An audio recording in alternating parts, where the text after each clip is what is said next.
Hi, I'm Dr. Yu, and today I'd like to discuss revision Asian rhinoplasty.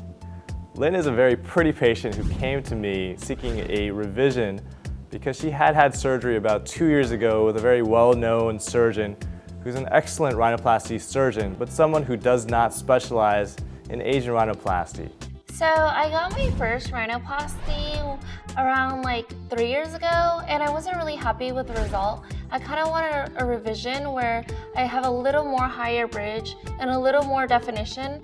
So Asian rhinoplasty is a little bit different, not only because of anatomic differences, but also because the aesthetic goals and the aesthetic desires of the patient are often different from the standard rhinoplasty patient. We discussed the things that would help her to achieve her initial goals, which was to create more definition of her bridge, to give her more refinement and narrowing of her tip and nostrils, and I was able to explain to her exactly how we would achieve that. He was very realistic. He told me that improvement was what you were looking for, not perfection. So he explained the whole process and made it really straightforward and easy to understand. Often in Asian patients, it's necessary to build or augment the bridge of the nose because that is the way to achieve both a more balanced profile and also a nose that looks more refined with better definition from the front.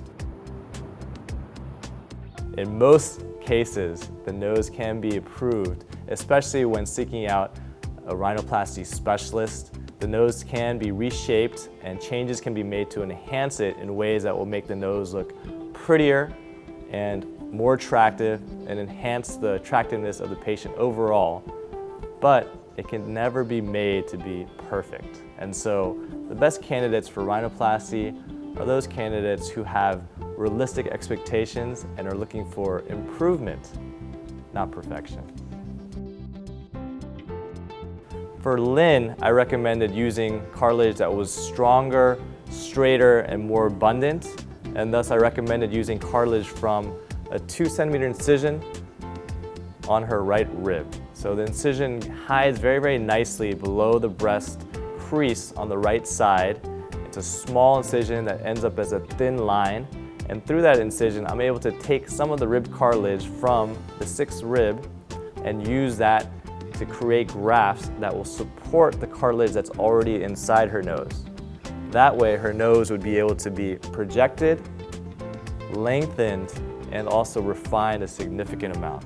In addition to that, I recommended using fascia or some of the covering of her temporalis muscle, which I take through a little incision above her right or left ear in the hair without shaving any hair. With that, I wrap the cartilage from her rib, dice into small pieces, and use to augment or build up the bridge of her nose. Using the rib cartilage, then I was able to create grafts made of her own cartilage, so grafts that are going to be incorporated into her nose to rebuild and reinforce her nose and give it the structure that it needs to have the definition she was looking for. The surgery itself took about 6 hours, so it does take time to precisely create all those grafts and to take those grafts from her own body and then to shape them and secure them to the tissue in her nose.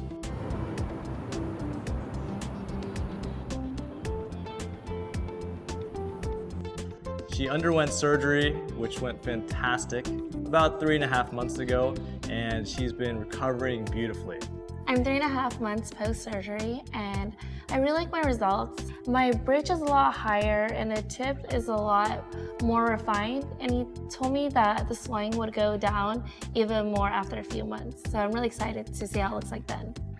In terms of her recovery, the great thing about using rib cartilage and fascia is that it doesn't prolong recovery after rhinoplasty because all those areas heal simultaneously. I also feel like it balances my face better, and with my bridge higher, it also makes wearing glasses or sunglasses a lot more easier for me. So being 3.5 months into her recovery, a lot of the initial swelling has come down, but she's far from fully healed, and as she continues to heal, more and more of the swelling from the surgery will resolve, and she'll achieve even greater definition and refinement to the bridge of her nose and to the tip of her nose.